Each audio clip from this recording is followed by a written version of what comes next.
وضو کے احکام میں جو چیزیں کامن ہیں، آپ جانتے ہیں کہ وضو میں 4 کام واجب ہیں، وضو میں 4 کام واجب ہیں، اس کے علاوہ باقی کام جو ہیں وہ مستحب ہیں۔ 4 کام جو واجب ہیں: چہرے کا دھونا، دایاں بازو، بایاں بازو، سر کا مسح اور دونوں پاؤں کا مسح،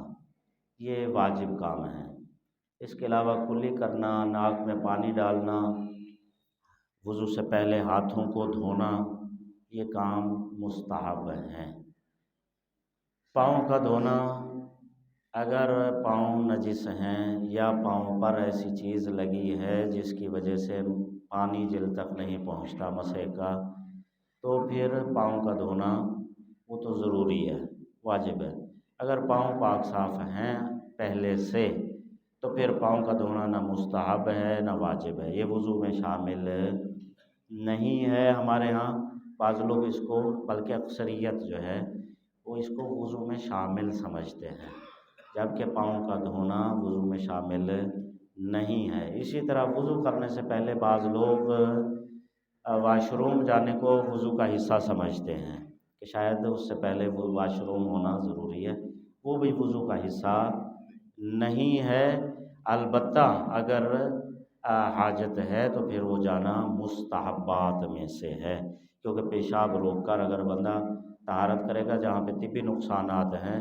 وہیں پر یہ ہے کہ نماز میں دھیان جو ہے انسان کا وہ نماز کی طرف نہیں رہے گا، اس کا ذہن جو ہے وہ اس طرف ظاہر ہے کہ وہ لگا رہے گا، اس وجہ سے اس کو مستحب شریعت میں قرار دیا گیا ہے، البتہ وضو میں شامل نہیں ہے۔ اگر کوئی حاجت نہیں ہے تو وضو کے لیے یعنی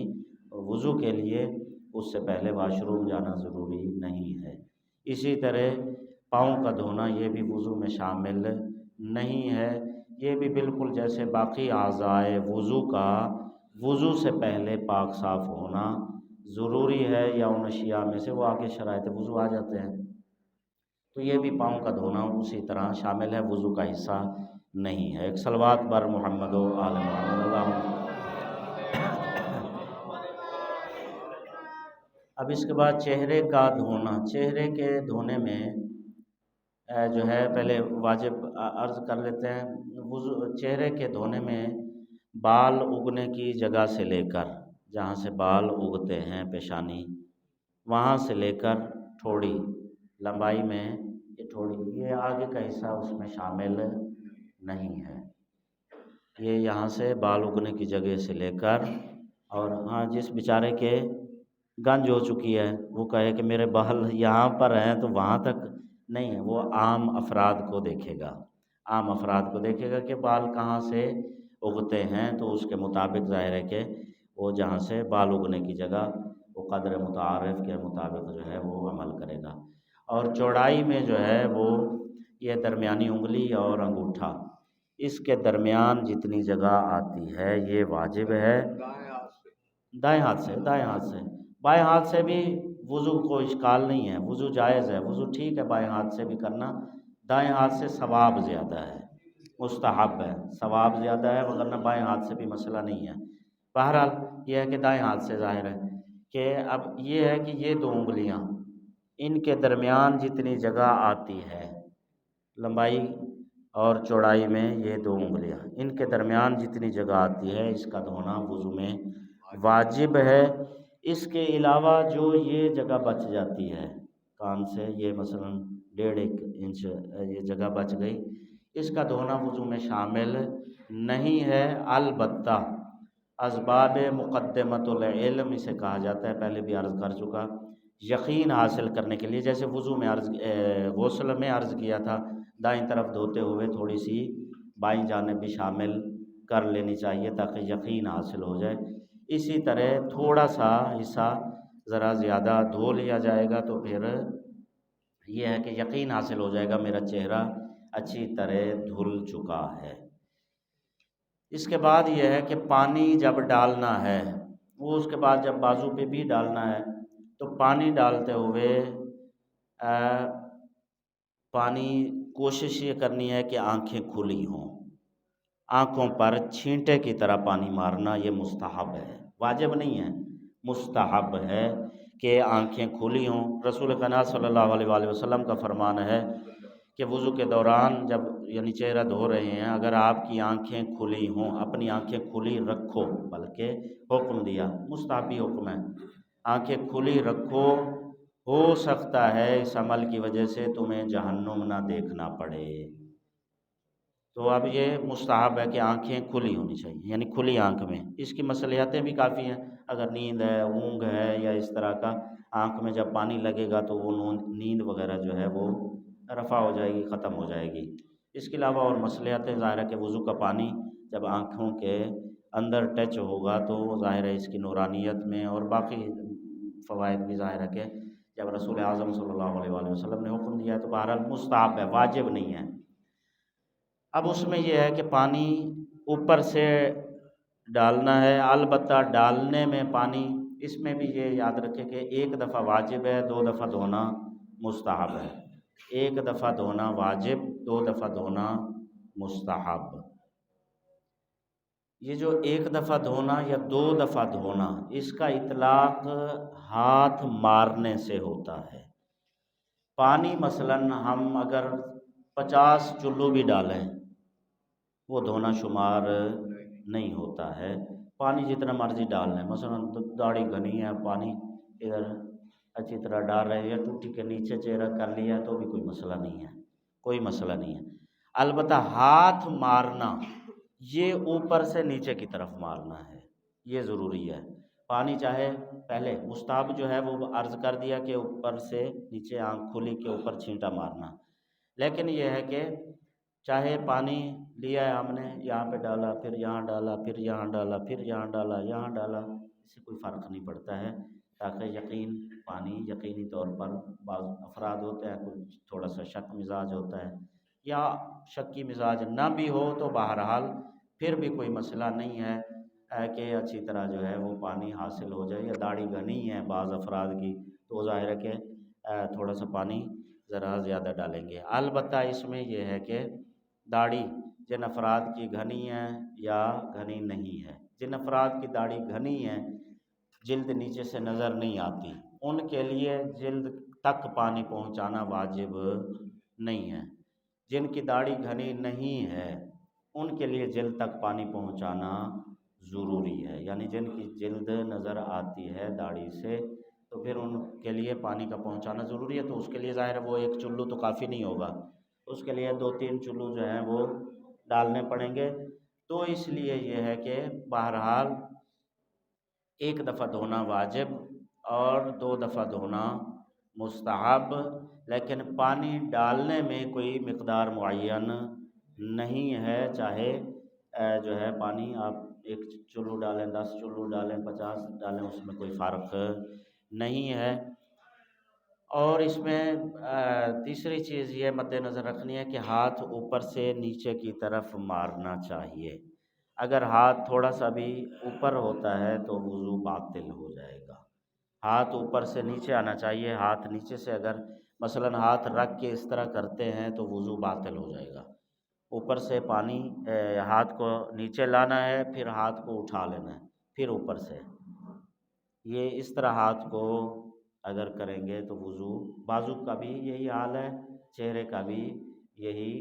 کیفیت ہے دھونے کی۔ تو یہ چیز یعنی چہرہ اس کیفیت میں 1 دفعہ دھونا واجب، 2 دفعہ دھونا مستحب۔ ایک صلوات بر محمد و آل محمد، محمد و آل محمد معجل فرجہم۔ اس کے بعد آ گیا جی دایاں بازو۔ دایاں بازو میں یہ ہے کہ یہ کوہنی سے لے کر انگلی کے سرے تک، اکثر عام طور پر کیونکہ ہاتھ گیلا ہوتا ہے تو لوگ یہیں تک ہاتھ مار لیتے ہیں، ہاتھ مارا یہیں تک، آگے ہاتھ پر ہاتھ نہیں مارا جاتا ہے، اندر سے باہر سے انگلیوں کے درمیان۔ یہ وضو کا پانی پہنچانا واجب ہے، یعنی وضو کی جو واجب مقدار ہے وہ کوہنیوں سے لے کر انگلیوں کے سرے تک ہے، نہ کہ یہاں تک ہے بلکہ انگلیوں کے سرے تک۔ اس بازو کو دھوتے ہوئے، دونوں بازوؤں کو دھوتے ہوئے ہاتھ پر ہاتھ مارنا بھی ضروری ہے، اگر وہ نہیں ماریں گے وہ ویسے گیلا ہے وضو کا پانی اگر اس تک نہیں پہنچا ہے تو وضو باطل ہوگا۔ اکثریت ہمارے ہاں ایسی ہے کہ کیونکہ ہاتھ گیلا ہوتا ہے تو اس طرف وہ شاید بازو دھونا ہے تو مطلب اس میں ہاتھ شامل نہیں سمجھتے، جبکہ ہاتھ کا دھونا بھی واجب ہے، اور اس میں یہ ہے کہ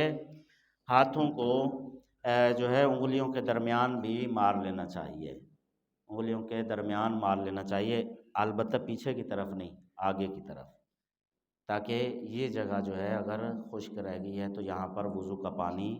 پہنچ جائے۔ اس کے بعد انگوٹھی وغیرہ ہے تو اس کو حرکت دینا، یا وضو سے پہلے اصلاً اتار لینا چاہیے، حرکت دینا مستحب ہے، اس کو حرکت دے لیں تاکہ پانی پہنچنے کا یقین ہو جائے، یا پھر یہ ہے کہ وضو سے پہلے اس کو اتار لیا جائے۔ اس میں بھی یہی ہے کہ یقین حاصل کرنے کے لیے کوہنی سے تھوڑا اوپر، اس کوہنی کی جلد ذرا اس طرح کی ہے کہ اس میں پانی تھوڑا سا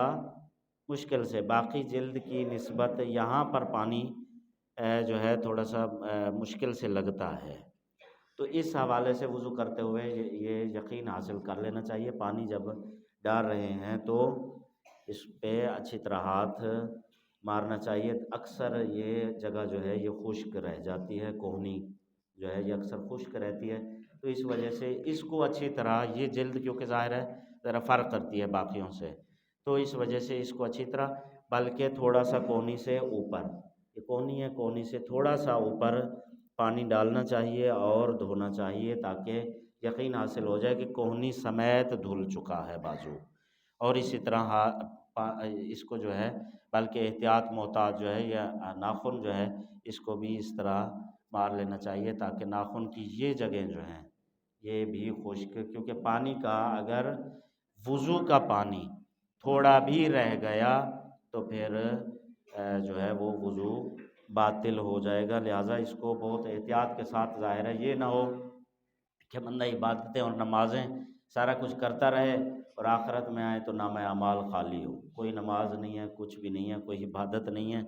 کیوں؟ اس لیے کہ آپ کا وضو ہی غلط تھا، تو کتنی بڑی حسرت ہوگی وہاں پر کہ اگر ہم ان چیزوں کا دھیان نہ کر کے اپنی باتیں ضائع کر بیٹھیں اور آخرت میں ہمارا جو ہے وہ نامہ اعمال خالی ہو۔ ایک صلوات بار محمد و آل محمد، اللہم صلی علی محمد و آل محمد وعجل فرجہ۔ اچھا، اس میں یہ ہے کہ دائیں ہاتھ میں پانی لے کر بائیں پر ڈال کے، یہ بھی واجبات میں سے نہیں ہے، مستحبات میں سے ہے، یہ بھی مستحب ہے، کیونکہ دائیں ہاتھ سے کام کرنا مستحب ہے، اس لیے یہ ہے کہ دائیں میں لے کر جب بائیں پہ ڈال کے دائیں کو دھوتے ہیں تو یہ ایسا ہی شمار ہوتا ہے جیسے دائیں ہاتھ کو ہم نے دائیں سے دھویا ہے، یعنی پورا وضو اس طرح ہو جائے گا جیسے ہم نے دائیں ہاتھ سے کیا ہے۔ تو اس وجہ سے اگر ڈائریکٹ بائیں ہاتھ میں پانی لے کر ڈالتے رہیں تو بھی کوئی حرج نہیں ہے، وضو ٹھیک ہے، یہ ضروری نہیں ہے، واجب نہیں ہے کہ دائیں میں پہلے لیں اس کو بائیں پہ گرائیں پھر اس کے ساتھ دھوئیں، بعض بندوں کا پانی جو ہے وہ ضائع ہو جاتا ہے اس میں، اس چکر میں تو چھوٹے بچے بالخصوص جو ہیں وہ ان کو یہ پریکٹس نہیں ہوتی، یہاں سے یہاں پہ پانی گراتے ہوئے ضائع ہو جاتا ہے، تو اب جب بچوں کو سکھا رہے ہیں وہ اس طرح کرتے یہ بیچارے اس میں الجھ جاتے ہیں، اور وہ سکھانے میں یہ سمجھا جاتا ہے کہ شاید یہ واجب ہے، ضروری ہے وضو کا،